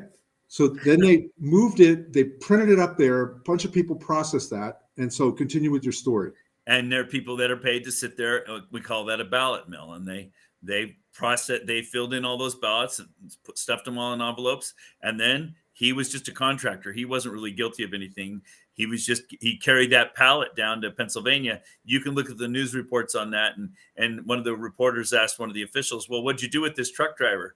And they said, well, we released him. And they're saying, well, how can you release him? This is like obviously a problem. And he said, and the answer, it's right in the newspaper. You can read it. Quote, it's not a crime to drive ballots from New York to Pennsylvania, unquote. Okay. And so, and it's true. He didn't commit a crime. He was just doing his job. He's a contractor. But clearly that exposes the fact that there's a ballot mill. Now that's just one example of a ballot mill. Did they ever? Okay, go ahead, please. I mean, I have other examples. Before you do, we're on KMMU.org. We are streaming live right now on X, YouTube, and Rumble. Please, if you get a chance, call in for a question with Dr. Frank, 385-899-2134. I could talk to him all afternoon about this stuff because I've been digging into it for a long time, and he's been digging into it a lot longer than I have. So please give us a call when you get a chance, 385-899-2134. So go ahead. What are some of the other examples? Well, one of the things I like to remind people is that in 2020, November of 2020, who was the president? President Trump. So as soon as the election happened, he ordered the Justice Department to do an investigation. Thousands of agents spread out over the country, gathering physical evidence. And several of those agents found ballot mills. I've spoken to one of those agents, and this is how he described it. And by the way, just so that you don't have to trust me only, and the reason I picked this example, it's just like last night in my presentation, I don't talk about the private meetings I've had that haven't become public, or I wouldn't have any more private meetings. I only talk about the private meetings that have become public. Well, here, some of this evidence, most of the evidence that those Justice Department agents amassed during the 2 months that Trump remained president, 2.5 months or so, is under sequestered evidence. You can't see it because it's an ongoing investigation. But some of those agents I've spoken to. Well, one of the agents, part of what he discovered became public, so I don't mind mentioning it. It's going to be hard for you to find because it's been pretty hard scrubbed on the internet. But it was in Arizona, and he discovered a ballot mill where, imagine a room like a big ballroom where the walls are lined with tables, and there are a whole bunch of ballots in stacks. And each one of those stacks corresponds to the different kinds of ballots that are available in that county. A stack for every precinct. Okay. And they're all pre-filled out. And then imagine at the How are last. they all pre-filled out? Do they come printed that way? I don't know the answer to that question. They could have. In fact, ballot printers right now have a function built into them where they can fill in what looks like a human filled out, but it's actually printed on there. And they do that because, like in the ICX machines, when people punch that, they want it to look like a real filled in ballot. So I see. It's anyway, that's kind of a red herring. But the point is, however they were filled out in this particular story, I don't know the answer to that detail. But there's stacks of ballots, one for every precinct. But the last table didn't have ballots on it. Instead, it had a computer and a printer, and it would, go, you just printed 3 envelopes with an address, and it would say precinct number 17. And so somebody would go get 3 ballots off to the 17th stack, put them into the envelope, and then on the screen it would show the signature, and so they would forge the signature, and they'd seal that up, and it goes in the box, and then the printer would print 7 more envelopes, and that's stack number 37, and so they would go to 37. In other words, there's an algorithm controlling how many ballots from how many precincts and which voters to use, and in that system that became public, that was out there. And I've also spoken to that federal agent who discovered that and documented that. So, I mean, no prosecutions. No prosecutions. Well, the first thing that happened when Biden became president is he put a halt on that investigation. On that particular investigation. On the entire thing, all those agents thousands of Justice Department agents went out across the country at Trump's order. All their evidence is under lock and key that they gathered for those 2 months after he gave that order. So it's a bad situation. And the reason why I've spoken to some of them is because we were putting together some Supreme Court cases, and we have some pretty good whistleblowers.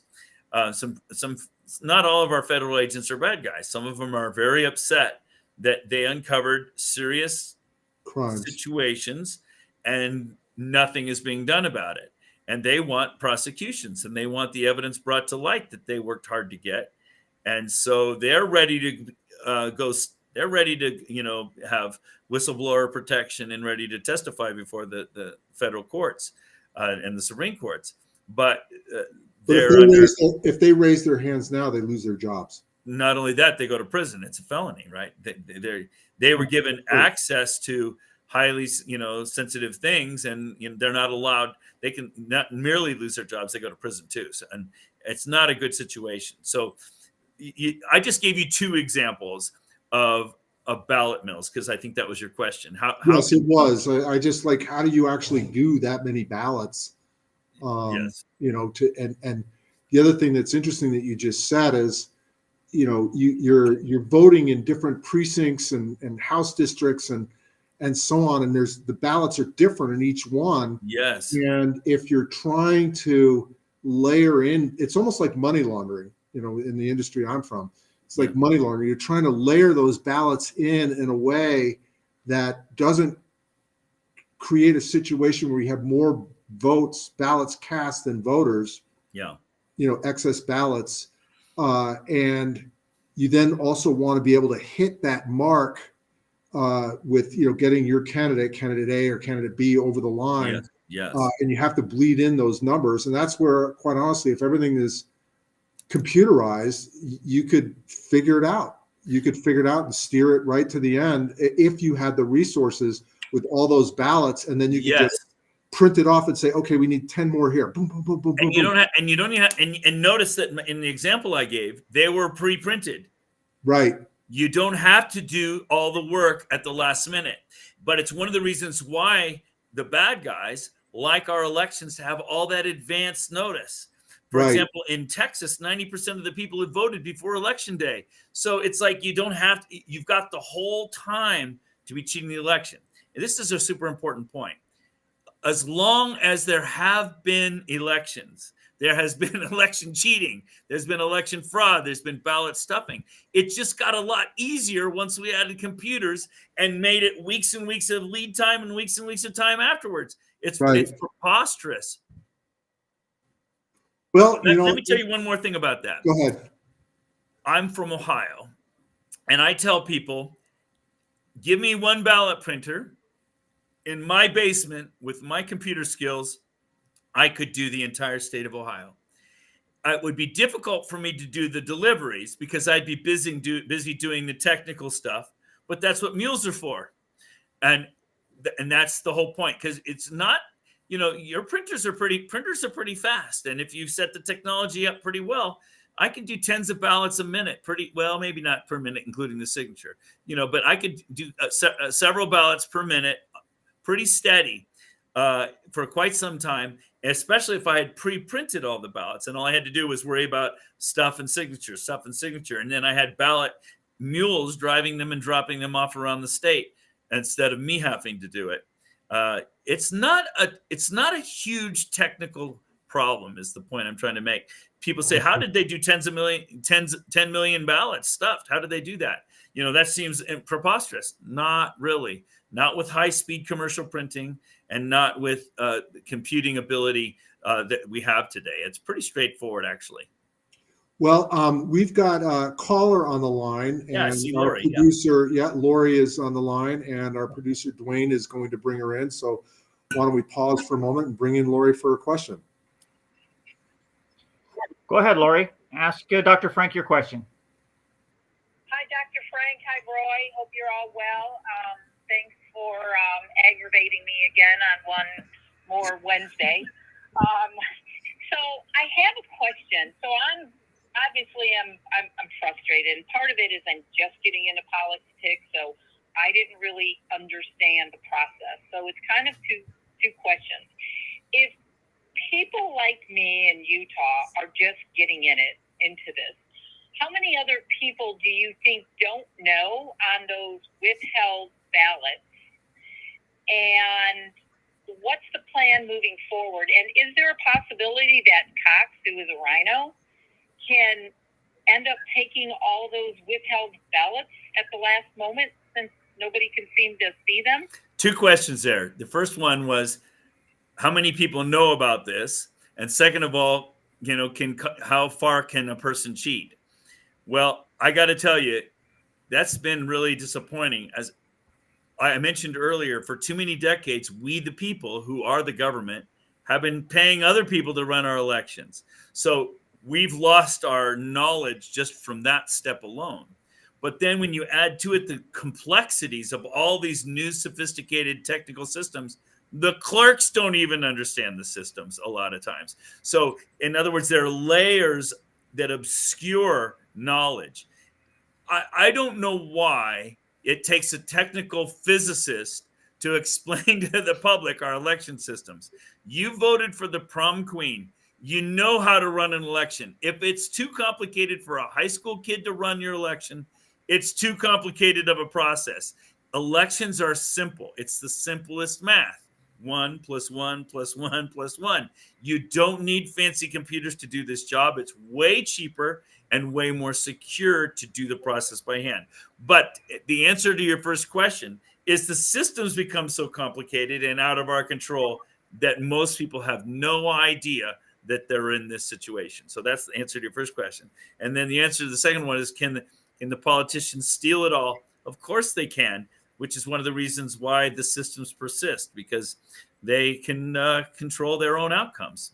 It seems kind of a conflict of interest that you're electing a county clerk and they're in charge of counting the votes.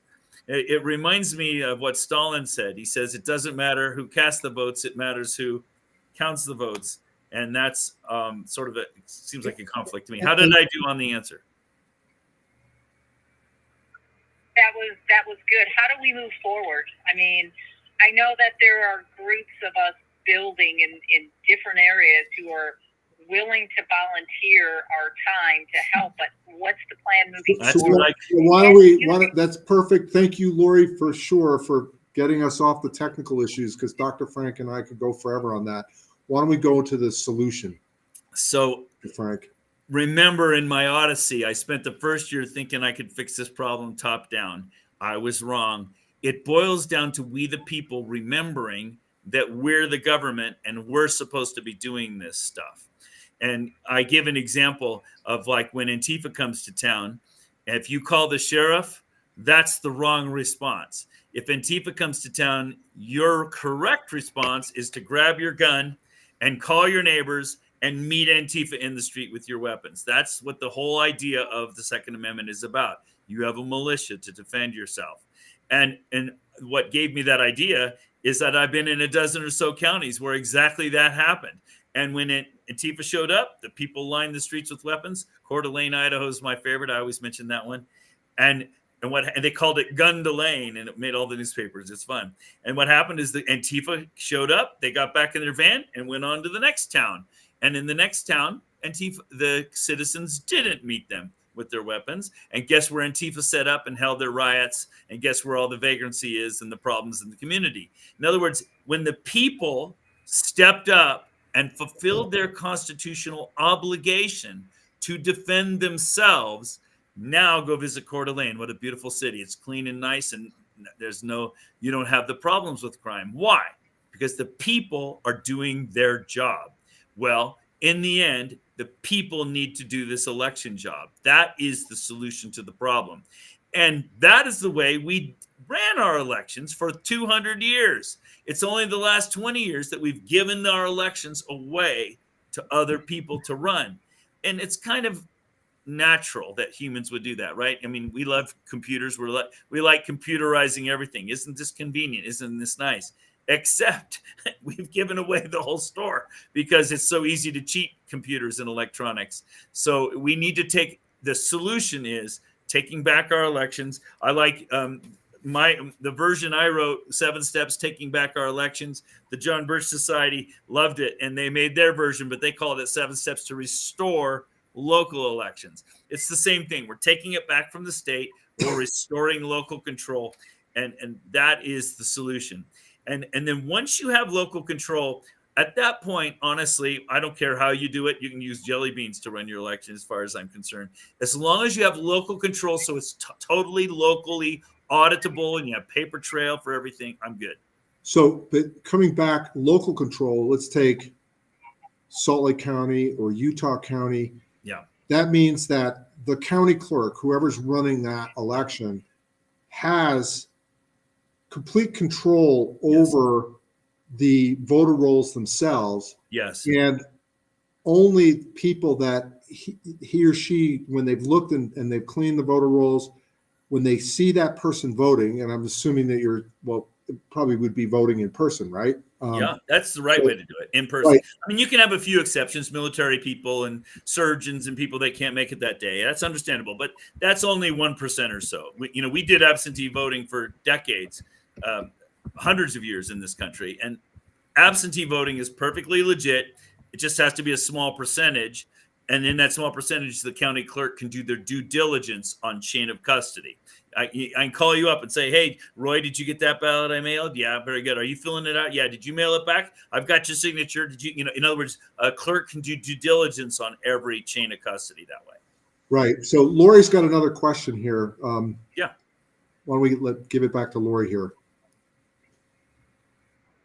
So what state in the U.S. right now is the best state doing what you're talking about? Because I just feel like Utah is still so far behind. A lot of people talking, not enough people acting. That's correct. Utah is one of the most behind states in the country, I'm sorry to say. The voter rolls is just a simple example where you hide the voter rolls from your own citizens. That is a simple example. The states that I think are the best, the ones making the most progress, I'm going to surprise you. California is one of the ones making the most progress. And when I tell people that, they're like, wait a minute, that place is a wreck. Well, you're right, it's a wreck. But we have 4 or 5 counties there that are taking back control of their elections. And the reason they're ahead, if you think about it, is because California is a state under Marxism. And so they're already under oppression. So the people are already waking up And so all I had to do is come into town and say, here's 7 steps. Here's how you do it. And I just was looking at the news yesterday, Shasta County, California, they're going back to all paper. They just voted again. They reaffirmed their decision they made a year ago to take the local control of their elections back. It's a big deal. So it's all paper and in person? Not necessarily in person, but no machines. It's all hand count. It's all hand count. Wow. So, I mean, that's a big deal. But it's surprising. Another state that's really ahead is Nebraska. And that started actually 2 years ago, where the people woke up and they took back control of the GOP in the state of Nebraska. You know, your GOP in Utah is a wreck. And so the people that are, you use the term rhino, and the people who are making your decisions about how you run your elections are actually our enemy. They are not the ones who want good, clean elections. They're the ones who want control of the elections. So in Nebraska, the GOP was taken over by the grassroots. Now the legislature is on board and making progress. So that's a state where good progress is happening. In Georgia, I've got several teams. In Wisconsin, I've got several teams. And I'm giving you just a couple of examples. I think those are probably the states that are the most ahead. Maybe Texas. Texas has a really good team there. They call it Tally Texas. They're going for hand counting in every single county. We have teams there that are working for that across the state. They're doing really good work. So you ask me to the best, I would say those are the ones in the lead. Ken Paxton, who's the Attorney General in Texas, is also pretty focused on this issue. I have spent 3 days straight with Ken Paxton, working with him and his technical people. He's on our side. He's a good guy. But you notice, referring back to our earlier discussion, as soon as he stepped out and started making the right decisions, they tried to impeach him. Right. Well, they did impeach him. The third rail. Mm-hmm. Yep. They did impeach him. They just didn't convict him. Correct. Thank you for saying that. And I remember it was the third day I was with him, and I told him, I said, I was collecting signatures for the Supreme Court case, and I said, I need you to sign right here. And he says, I can't sign there because as soon as I do, they're going to impeach me, and you're going to lose standing on your lawsuit. And so it's an interesting. They've got these guys over a barrel. This is a war. It's a very interesting situation. Lori, did I answer a question? Okay, Lori, I tried. I think he's on mute right now. Okay.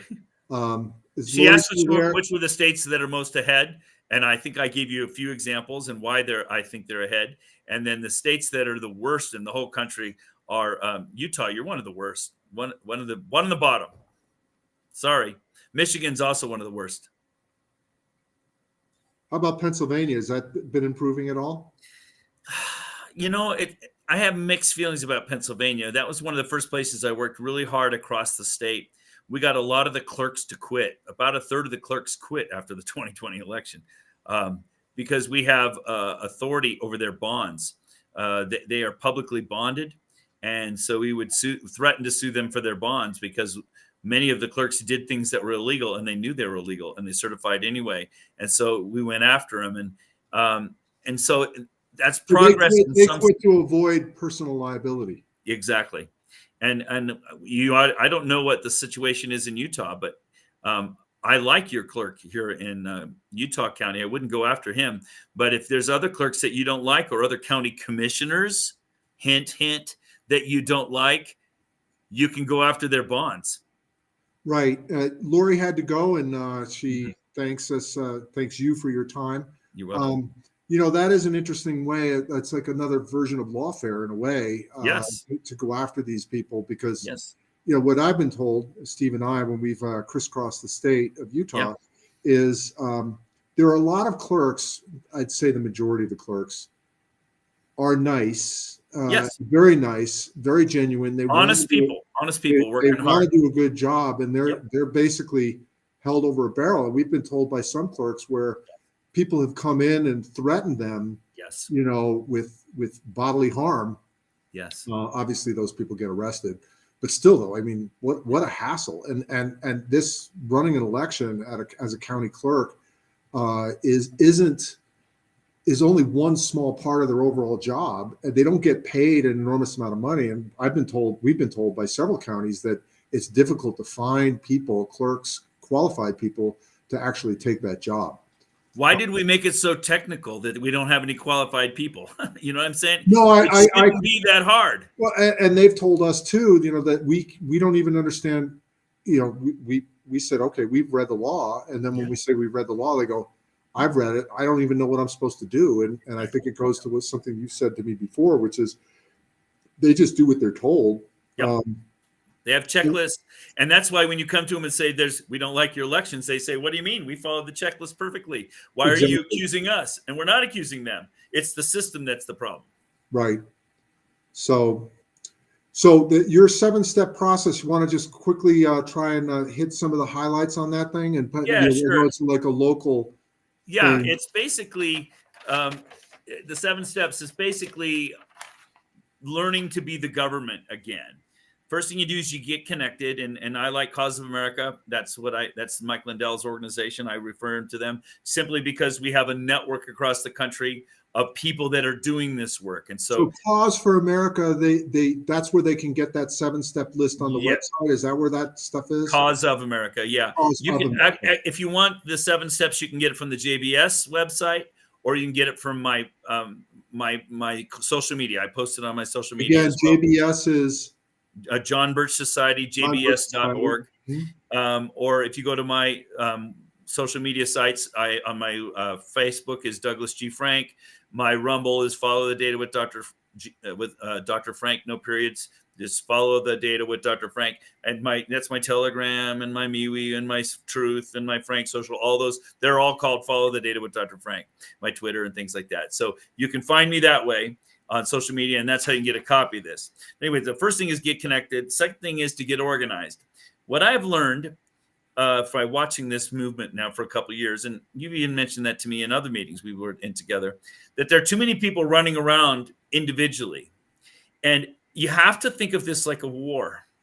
And it's if everybody in a war, if everybody just picks up their gun and runs at the enemy, they're going to lose, okay? Because you need a strategy. You need to have a war council. You need to sit down. You need to organize. You need to say, where are we strong? Where are we weak? Where is the enemy strong? Where is the enemy weak? It takes research. It takes planning. It takes strategy. It takes organization. And then you have an attack. And you organize an attack. And that's how you win. You don't win in a war willy-nilly. So the first step is get connected. That's so you can get data and information and guidance. Second thing is you form a team and think of it like a war council. You need some people that are good at guns. You need some people that are good at research. You need some people that are good at running a tank, whatever it is. You have different skills that are all going to go into that. Then the next step is you've got your team. Now you form a strategy that fits your local situation. The situation in Utah County is very different than the situation in Salt Lake County, because Utah County, you have a clerk that's on your side, and in Salt Lake, you don't. So it's a different strategy you're going to use in different places. And then you implement your plan. And really what people keep making the same mistake I made, which is they keep thinking, gee, I've got all the evidence. We're going to win. We're going to win. No, you don't win with the evidence. You win with a movement. So you build a movement, a public movement, where you teach the people what's happening to them, and then the people won't tolerate it anymore. And that's how we win. You pack the commissioner meetings with a bunch of citizens that are saying, you're compromising our constitutional rights. We're not going to comply anymore. And that's basically what it boils down to. And usually by the time you've got to the point where hundreds of people are showing up at the meetings, the county commissioners aren't willing to stand anymore. They're willing to go along with the people. They like to be liked. They don't want to be, voted out of office. They don't want to be recalled. They don't want to be, billboarded and social media attacked. They come along for the ride. So anyway, so you're implementing a plan. You're building a community movement. And what you're really doing, and I just kind of described the 7 steps in a nutshell there, you're really teaching the people to be the government again, because the people in America are the government. We're the sovereigns. We hire people to do the busy work for us, but we've forgotten that. We are hiring other people to do the jobs that we've been supposed to be doing all along. And that's why I brought up the idea with Antifa. When the Antifa comes to town, if you're calling the government to save your butt, you're making a mistake. You're supposed to be saving your butt. If your elections are in trouble, you don't go to your legislators. You address the problem. You're the government. You have to do the work. And so so I'm giving them the plan of the work that they need to do. That's why the real. And when you describe Shasta County, California, Yeah, that's what they have been doing. yes, and it's very exciting. And one of the things that surprised me, when I wrote the 7 steps originally at the request of John Birch Society, I was thinking of it only in terms of elections. How do we win our elections? But what I ended up doing, I didn't realize it at the time, is once people have followed these steps, we suddenly have the citizens behaving as the government. It's amazing. And then it's like, well, we're done with elections. Now what are we going to do next? Oh, we don't like the school board. We don't like the school materials. We don't like the CRT. We don't like they're castrating our children. We don't like this. We don't like that. Well, guess what? They now have a functioning government that's actually being the government again of citizens. And that's what we were supposed to be from the beginning. America is an experiment in self-government. Our Constitution is based upon that fundamental assumption, which is why our country is such a wreck right now, because the people have forgotten that they're supposed to be being the government. And I'm raising my hand. I'm guilty like everybody else. But at least I'm awake now, and I'm trying to remind everybody what our duties and responsibilities are as a government. So we have a little bit while longer. You're listening to KMMU.org. We are streaming live on X, YouTube, and Rumble. Our phone number is 385-899-2134. We're having a conversation with Dr. Frank, who has been working on election integrity issues, and in particular, involving our citizens and taking back our elections for the last 3 years. Steve and I have spoken with him several times over the last couple of years, and he's been gracious enough he's come to Utah County, but then we ran into him, and he was gracious enough to jump into this our podcast here. You mentioned, like these other states, like Shasta, California, which is quite surprising.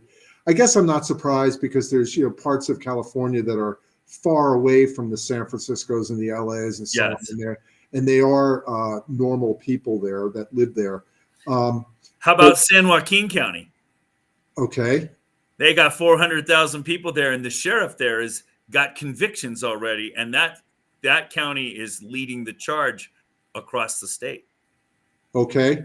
So when you said that they made the plea across the state, describe what that means? So what's happened is the sheriff of San Joaquin County, once he discovered the fraud that was taking place and how easy it was to do in the election system, they launched a statewide investigation. And I'm not going to reveal too much about that, but multiple other sheriffs have joined into that investigation. And I've been helping the team that's there in San Joaquin County, and they've been very successful. And there's some things that are very imminent. I'm careful what I say, because things are about to happen. But that is the people built a movement, involved the sheriff, and now that's when I say they're leading a statewide kind of a thing. I'm afraid to give too much away right now. So you mentioned something like Alaska, because I've been up there to go fishing and actually for business, for oil and gas type stuff. Yeah. What's going on up there? I mean, it's a pretty far away place from most of us. Alaska is a different kind of place. First of all, I don't think it's a state, but it's not a state like the states we have in the lower 48. For example, they don't have counties. They have what they call boroughs. And their boroughs are not set up like our counties. They don't even have sheriffs in each of their counties, or each of their boroughs.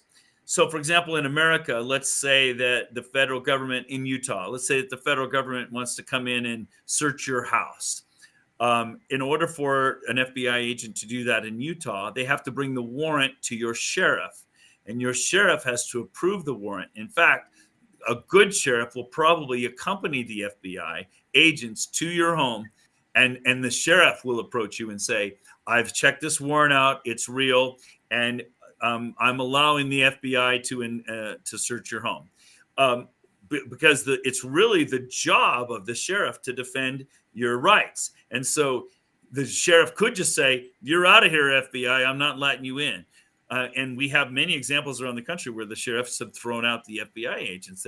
They have that authority. They have the authority to interpose. Now think about it. In Alaska, there are no sheriffs. Okay, so who is there to interpose on their behalf? Zero. Nobody. The FBI can come right into your neighborhood, bust your door down, and come right in, and there's no screen between you and the government. So I was just up there in Alaska a couple months ago, and actually it was December. Can you imagine me being in December in Alaska? Okay, but I was there. I remember in Juneau, it was Fairbanks. It was 20 below zero without wind. It was chilly. But anyway, I was there, and I met out in Homer, Alaska. It's at the end of the Kenai Peninsula, where some FBI agents went there and smashed in a guy's his business establishment. He happened to live upstairs, and they searched his whole home and everything. Well, that made the community there very angry. And so now they've basically drawn a line in the sand, and they've activated their militia. And they basically said, no FBI is coming in here again. We are going to defend ourselves. So the militia, like literally a group of citizens who said, I'm part of this militia. Yes. And they're a citizens group of people that obviously have firearms, and that's it. And that is the purpose of the militia. When you read the Second Amendment, that's the whole point, is to defend you against the tyranny of government. But the reason I brought up that story wasn't necessarily just for that. It was because the people in Alaska, there's like a way of thinking. There's a society. They're already more frontiersy in their way of thinking. They're already more individualistic. They're already more liberty-minded. It's kind of in their whole mentality. You're out there living in the middle of nowhere. You're self-reliant. They don't even have roads between the cities. You got to fly from point A to point B. It's very, so the people are very kind of frontiersy attitude, very independent. They're already ready to step up and say to their state, go jump in the lake, go pound sand. We're not going to comply with your rules. So there's a valley there just north of the Kenai Peninsula called the Mat-Su Valley. And they have a legislator from there. David Eastman's his name. I really like this guy. He's kind of like what you had here in Utah, the Steve Christiansen, before he resigned. He's the one guy who's willing to stand against the legislature, who's despised by everybody else in the legislature. Well, he's from a part of the state where he wins in overwhelming majorities. There's no way they're going to be able to replace this guy. Well, he's a true patriot. Well, that whole valley has decided we're not going to vote with ranked choice voting because that was passed in their state. Right, and we're not going to vote with your stupid machines. We're going to run our elections our way. And state, you can go pound sand. So there's like this natural built-in kind of rebellious spirit, which is very refreshing. So you asked me about Alaska. That's the way I size up Alaska. You also mentioned Texas. Which counties were you working in Texas? About a dozen different counties I actually have active teams in. And I just came from Amarillo, and there are two counties there, Potter County and I can't remember. Amarillo straddles two counties, and they just voted. Last year, they voted to go all hand count paper ballots. And then the state came in and made some changes, and we're still kind of in that battle, but that's one. I'm also in Dallas. I'm in Harris. I'm in Collin County. I'm in, there's a gal down there in Williamson County. Her name is Lori Gallagher. She's one of my heroes. These super moms that are changing our country are amazing. She's the one leading the Tally Texas effort. I think it's called tallytexas.org is her website. But her husband ran for county judge. In the state of Texas, you don't elect an election clerk, you elect a county judge, they're called there. I see. Her husband ran for county judge, and they botched the election. The county botched the election, and it was well known. I mean, and they admitted the whole election was botched, and it led to all this funny business. And she was already on top of them. before the election even. So that led to a lot of lawsuits and a lot of fighting going on. And now she's leading the effort throughout Texas for the Tally Texas effort. But I'm also working with several other teams there in Texas for election reform. As So I mentioned, I spent a lot of time working. I used to live in Harris County. So Oh, yeah. what's going on there? That's Houston for our listeners. Yeah, in fact, the governor has ordered an investigation into the election after the election took place in 2022. Oh, and, okay. and he put the Governor the, Abbott. Yeah, he put the Texas Rangers in charge of the investigation, which I really like, because, in other words, you take the local officials, the local corruption out of the mix. You bring in an outside investigator. Are the Texas Rangers more like the constitutional sheriffs that we have here? For the whole state, yes. The whole state, okay. Yeah. And so it's a pretty clever situation. We're trying to get him to add Dallas to that list, but that team isn't functioning as well as I was hoping. But we're working on it. We haven't given up. We're working really hard. Texas is a tough state. All the states are tough. I tend to find the red states are harder than the blue states, because the red states, the people are asleep because they think, oh, everything's good. It's kind of like after we elected Trump, everybody said, oh, gee, we elected Trump, so America is great shape. Let's go back to golf and fishing. No. When we elected Trump as president, that's when we all needed to step up and support him. And we didn't. And that's why we're in the mess we're in now. I see. So you don't just support him with your vote. You support him with your actions and your civic involvement. Plato said the consequence for refusing to get involved in politics is you end up being governed by your inferiors. And that's exactly the situation we're in right now.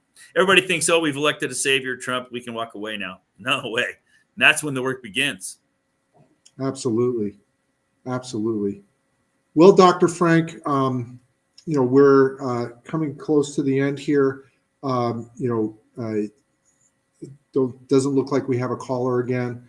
So, wanted you to stay here. We're going to end this podcast. Really do appreciate your time. Really appreciate your thoughts, this conversation. And just hang on a moment. We'll say our proper goodbyes after. Very good. So this is KMMU.org. We stream to you live on X, YouTube, and Rumble.